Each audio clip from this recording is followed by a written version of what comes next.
tal? Buenas tardes.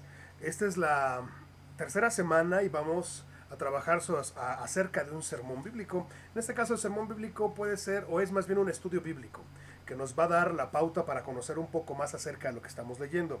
El libro del cual vamos a hablar va a ser el libro de Santiago. Y vamos a comenzar porque realmente tenemos poco tiempo y hay mucho de qué hablar.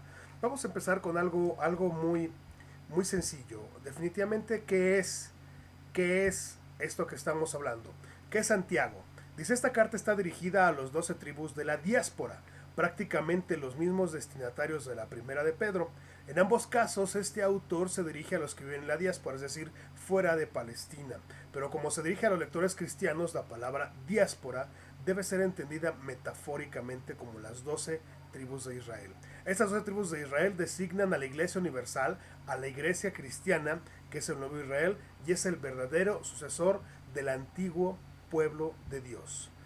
Esta carta, vamos a empezar con una ligera, esa es una breve explicación, pero vamos a encontrar con una pequeña introducción un poquito más a fondo. Voy a tratar de hacerlo más explícito porque realmente se maneja mucha información. Y empezamos. Ese era el libro del Nuevo Testamento que realmente se prefería por una situación muy básica. Este libro nos habla acerca de lo que es la vida diaria de la cristiandad. Aunado a esto, tenemos que Martín Lutero era un libro que menos le gustaba, más que nada porque aparenta contradecir lo que habla Pablo en lo que es Romanos y Gálatas respecto a justificados por la fe. Este libro es un género muy distinto a lo que es el Nuevo Testamento. Es muy parecido a un nuevo pacto, libro de Proverbios, hablado por Fiero, un profeta, y está escrito un poco después de la muerte de Jesús, aún muy judío y práctico. Vamos a hablar un poco acerca de lo que es el autor. Y aquí es importante, como también lo mencionamos, a las personas que vean esto o al estar en un estudio bíblico, es importante que todos tengan una Biblia a la mano porque se tocan muchos puntos. Tal vez no se ahonden como tal en los puntos específicos de lo que habla el versículo, pero sí es el tema de que se hace referencia. Vamos a empezar con el autor. El autor tradicional es Santiago, en hebreo se dice Jacobo. Él es medio hermano de Jesús. Es uno de 4 y lo podemos encontrar, esa explicación de que es uno de 4 lo vemos ver en Mateo 13:55, Marcos 6:3, Hechos 1:14.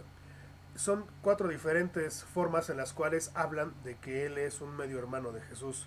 Él era uno de los líderes de la iglesia de Jerusalén y también lo podemos corroborar en Hechos 15:13 y del 13 al 21, perdón, y Gálatas 2:9.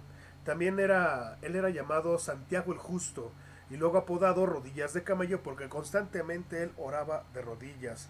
Esto es citado por Eusebio. Otro punto, perdón, Santiago no fue creyente hasta después de la resurrección, hasta después que Jesús se le aparece personalmente. Eso lo podemos ver en 1 Corintios 15:7. Santiago estuvo presente en el cenáculo del aposento alto con los discípulos y posiblemente estuvo con ellos cuando el Espíritu vino en Pentecostés. Él estaba casado, referencia a 1 Corintios 9:5. Pablo se le refiere como a un pilar, posiblemente como un apóstol, pero no era uno de los 12 apóstoles.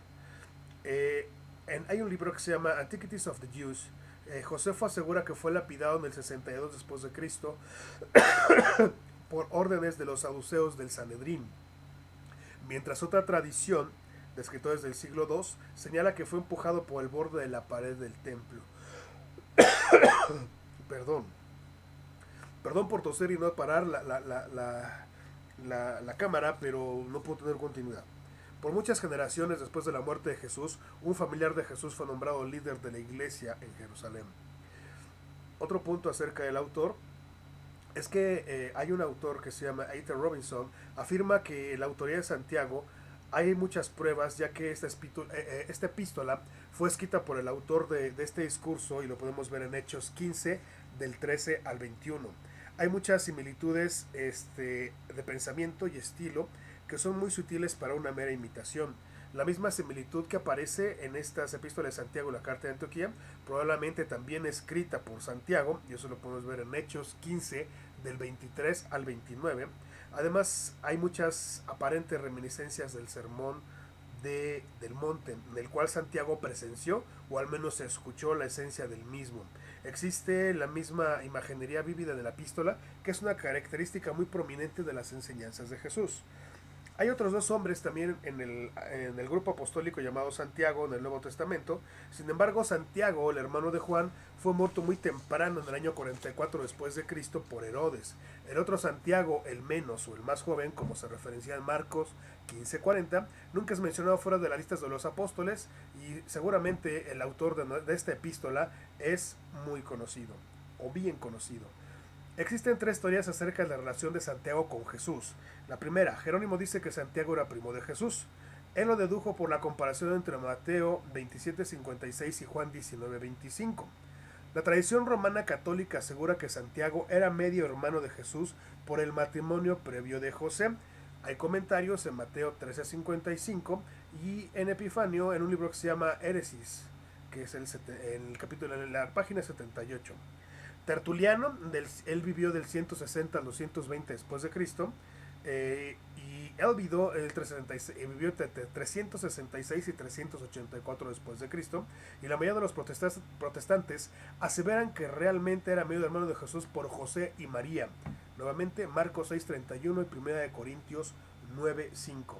Las opciones 1 y 2 fueron desarrolladas por abordar la doctrina católica romana sobre la virginidad perpetua de María. Vamos a la fecha en el cual se realizó esta epístola. Si la autoría arriba mencionada es aceptada, pueden existir dos posibles fechas. Temprano, antes del concilio de Jerusalén en Hechos 15, en el año 49 después de Cristo, o luego justamente después de la muerte de Santiago en el año 62 después de Cristo. La fecha más temprana tiene a su favor que fue el uso de la sinagoga, la falta de organización de la iglesia, el uso de la palabra anciano en el sentido judío, y la no mención de la controversia surgida alrededor de la misión gentil. Eso lo podemos ver en Hechos 15. Santiago pareciera estar escribiendo a comunidades judías creyentes lejos de Jerusalén y probablemente fuera de Palestina.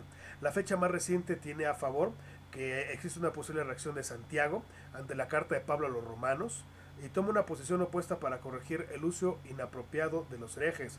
Eso lo podemos ver en 2 de Pedro 3, 15 y 16. Si esto es verdad, un buen título para Santiago sería Corrección a medio curso. El libro aparentemente asume doctrinas cristianas básicas por su total ausencia en el libro. ¿A quién estaba escrito? Los receptores. La referencia de las 12 tribus que están esparcidas por el mundo es la mejor pista. Asimismo, la inclusión de la carta en las epístolas católicas, por ejemplo, cartas dirigidas a varias iglesias, reflejan la naturaleza encíclica. Obviamente una iglesia no es tan prominente como una específica, aunque sea un grupo de individuos esparcidos, y estos parecen ser los judíos fuera de Palestina. Hay tres posibles interpretaciones de la frase. Primero, los judíos. Esto parece ser muy improbable por el recurrente uso de hermanos, la carencia de las mayores verdades de los evangelios al respecto de Jesús, al igual que la mención específica en la fe de Cristo. También luego del exilio babilónico, muchos de las 12 tribus originales nunca regresaron. La misma metáfora de los creyentes es empleada simbólicamente en Apocalipsis 7 del 4 al 8. Ahora, cristianos judíos. Esta pareciera ser la más acertada por el gusto de los judíos y sobre todo por ello la posesión del liderazgo de Santiago en la iglesia de Jerusalén. Otra es la iglesia como Israel espiritual. Esto es posible por el uso del término diáspora en 1 de Pedro 1:1 y la alusión hecha por Pablo al respecto de la iglesia como en un Israel espiritual. Lo podemos ver en Romanos 2, 28 a 29, Romanos 4:16, Gálatas 3:29 o 1 de Pedro 2, del 5 al 9. ¿En qué ocasión fue escrita o para qué ocasión fue escrita? Y tenemos dos teorías que son importantes. Primera es un intento para aplicar el nuevo pacto para judíos cristianos del siglo I, quienes viven en un contexto pagano. Y la segunda, algunos creen que se trataba de judíos ricos persiguiendo judíos cristianos. Es probable que los primeros cristianos hayan sido objeto de abusos antisemitas paganos y es obviamente el tiempo de necesidad física y persecución. Vamos a hablar del género literario. Esta carta sermón refleja el conocimiento de la literatura de sabiduría y ambas canónicas como Job y Cantar de los Cantares e interbíblicas de Eclesiastés cerca de 180 a.C. hacen énfasis en la vida práctica, fe en acción. De alguna manera este estilo es muy similar a ambos, los maestros de sabiduría judíos y maestros griegos y romanos itinerantes de la moral, como son por ejemplo algunos ejemplos, estructuras débiles que saltan de un tema a otro, muchos imperativos, y diatribas, que es un supuesto objetor haciendo preguntas. Eso también lo encontramos en Malaquía, Romanos y Juan. Aunque hay algunas citas directas del Antiguo Testamento, similar al libro de Apocalipsis, hay muchas soluciones al Antiguo Testamento. El bosquejo de este libro de Santiago es casi más largo que el libro mismo.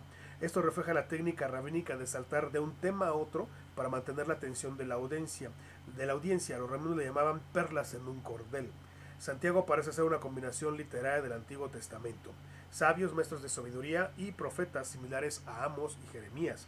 Usa verdades del Antiguo Testamento, pero las combina con la enseñanza de Jesús en el Sermón del Monte. El contenido. Santiago hace alusión a las palabras de Jesús, que fue encontrado en los evangelios sinópticos, más que en cualquier otro libro del Nuevo Testamento. Esto incluso posible que Santiago contenga algunas citas de Jesús. Santiago es la reminiscencia del Sermón del Monte. Y podemos ver las comparativas. En Santiago 1.2 encontramos lo del Sermón del Monte en Mateo 5.1.2. Santiago 1.4, Sermón del Monte, Mateo 5.48. Explícitamente tiene mucha relación con lo que es el Sermón del Monte, inclusive hasta el último capítulo 5, versículo 12, también lo podemos encontrar en Mateo 5.34-37. Esta es teología aplicada, que la fe sin verses muertas, que de 108 versículos hay 54 imperativos. La canonización de Santiago, la inclusión de Santiago difícil y tardía. Santiago no estaba en la lista canónica de Roma llamada Fragmentum Oratoriano, cerca de 200 después de Cristo. Tampoco estaba en la lista canónica de África del Norte y llamada la lista Cheltenham, también llamado Catálogo Carls Mommsen.